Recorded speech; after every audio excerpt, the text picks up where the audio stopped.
Good evening. Thank you all for coming. Rest assured there is a guided pathway, but all you need to know is this toast will end in about 10 minutes, and glasses should not be empty when it does. With his beloved Camelot going down in flames around him, and a brutal battle commencing any minute, King Arthur is surprised by a young boy brandishing a bow and a sheath of arrows, ready to join the fight. He wants to become a knight because of the noble stories he has heard. Arthur commands him not to fight, but rather orders, each evening from December to December, before you drift to sleep upon your cot, think back on all the tales that you remember of Camelot. Ask every person if he's heard the story, and tell it strong and clear if he has not, that once there was a fleeting wisp of glory called Camelot. This, too, is an evening for significant tales. What follows is a sampling of mine. Bo Jackson, 6% body fat, was a remarkable athlete in track, football, and baseball. His time with the White Sox makes him a Chicago sports personality. The Nike ad campaign asserted that in terms of athletic prowess, Bo knows pretty much everything. Like Bo, Jack is quite deep and diverse. Jack knows it is useful to fly under the radar. Jack is the only one of our honorees not to have a faculty spotlight. Jack knows it is important to stay nimble. His boxes in the office have remained packed since Dr. Bruder. Jack knows sports, including baseball and ice hockey. To my knowledge, Jack is the only active math professor who has scored a college hockey goal. Jack knows popular and country music history. Again, to my knowledge, he is the only professional radio personality among our math faculty, knowing the A and B sides of every record we have ever discussed. Jack knows pretty much everyone at COD, regardless of discipline or rank. One cannot walk the halls with Jack without hearing a symphony of greetings from those encountered. Jack knows how to be encouraging.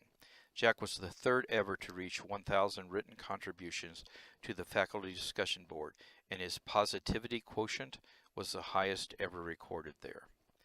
Jack knows how to teach. His classes fill immediately, and RateMyProfessor.com deems him awesome and hilarious. Once, while waiting to speak to Jack, I heard part of his developmental math lecture. The problem was an exponent problem involving quotient product and power rules all at once.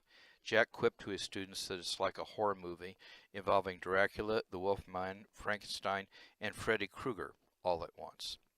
Jack knows how to be old school. For many years, Jack walked, rain or shine, the 3 miles to and from his apartment, packing a lunch to eat at his desk, and to this day appreciates a crisp, low mass and avoids eating meat on every Friday. Jack knows how to be my friend. Jack is often in his office, not only during posted office hours, and never has been too busy to brighten my day. I will miss Jack time. Michael Jordan's talent and dedication to doing whatever it took to win rendered a generation of youngsters wanting to be like Mike. My Bell Labs experiences helped me appreciate Tony. I recognize some of the excellent behaviors honed there and still evident regularly in his COD teaching practice, a tripod of discipline, organization, and ultra-high quality standards. I often find myself viewing Tony as a role model and wishing I were more like Tony in so many ways. Like when he stepped up to fill an administrative void that was as difficult as the title was long, the interim associate dean of the division formerly known as Natural and Applied Sciences. Like when he stepped up to lead for 2 years the onerous high school course equivalency task group. Like when he took it upon himself to lead the monumental errata effort associated with the calculus textbook. Like when he shadows and supports Laurel and Cheryl Martin in the book ordering process. Like when, in the Learning Commons, I see his syllabus, with every day clearly identifying sections to be covered and seeing the aggressive schedule adhered to without fail. Like when I see the Learning Commons students from his classes reviewing, they show me the exams he's prepared, detailed from rubric to comprehensive content, and the way he grades them. with an individualized handwritten key in red. Like when I see him regularly to this day, volunteering in the math assistance area or sitting at the student information desk in the quarters. Like when he supports so many other volunteer activities with passion, including but not limited to STEMCom. Like when I see him asking questions in meetings, primarily to help the presenter clarify their proposal. Like when he established and implemented an admirable post-COD service trajectory. Even when Tony is gone from COD, I will strive to be more like Tony. Not to coach, nor sweetness, not butkus. No, to me, Jerry is like Joe Madden. Similar, not congruent. Like Joe, Jerry is into books, and not just math books. Friends, family, and colleagues often have received gifts from Jerry's library, celebrating new additions to their family. By the way, Jerry, an aggressive book rep happened by while I was making this slide and recommended their new edition and left an evaluation copy for you. Here it is. An avalanche of alliteration collateral calls it a playful, punchy paean to the pervasive poot. Spoiler alert, close your eyes if you're planning on reading this.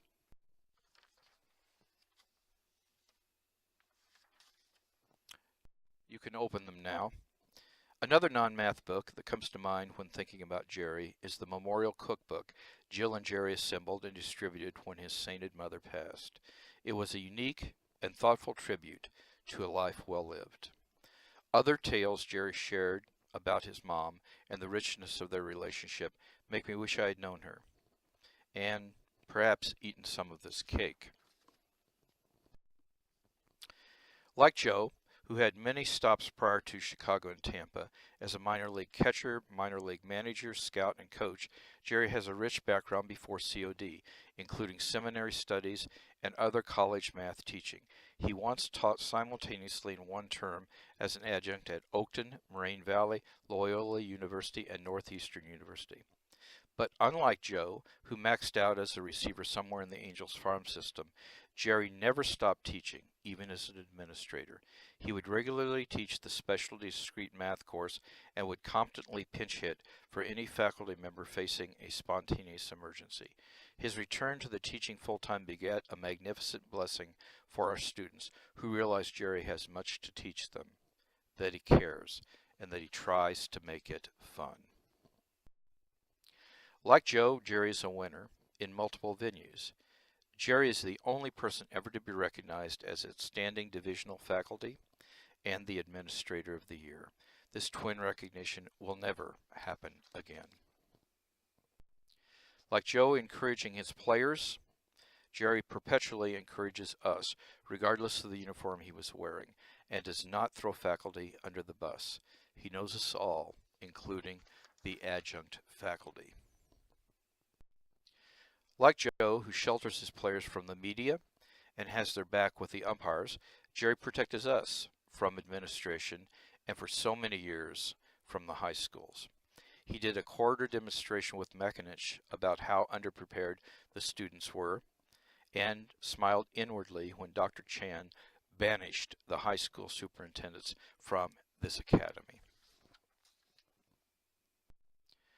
Like Joe making a lineup card for many years, Jerry led the scheduling committee and handled room assignments. He worried about such things as Michael O'Leary preferring rooms with chalkboards, Jim Africh liking rooms with markers, and Kathy Nichols liking rooms where it was possible to control the heat.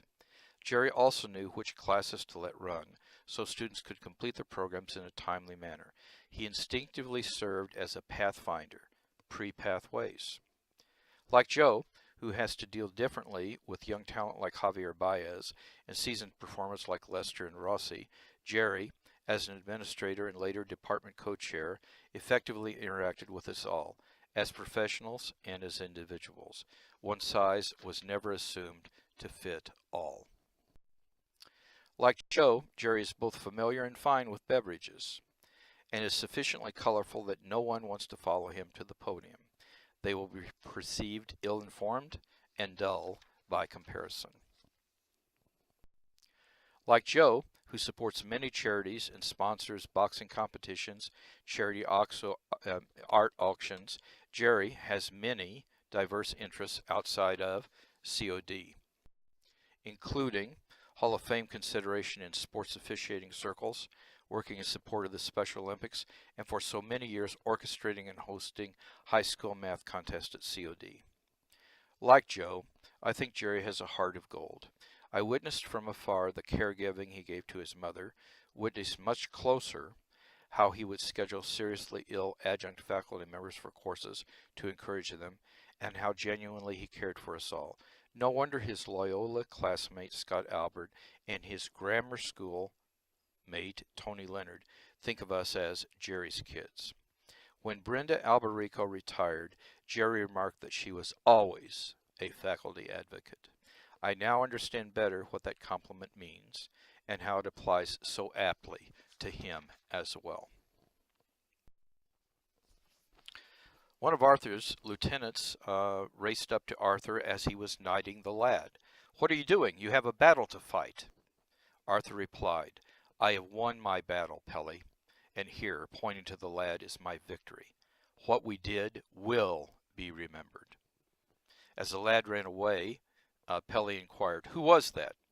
Arthur said, "One of what we all are, Pelly, less than a drop in the great blue motion of the sunlit sea.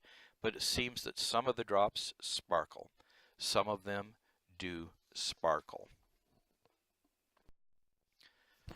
Let us now raise glasses to Sir Jack, Sir Anthony, and Sir Gerald. You too have won your COD battles. What you did mattered to so many, and will be remembered. You too have sparkled, so brightly and so long with us here. We thank you and bid you well as you continue to sparkle on in subsequent seas. Salute.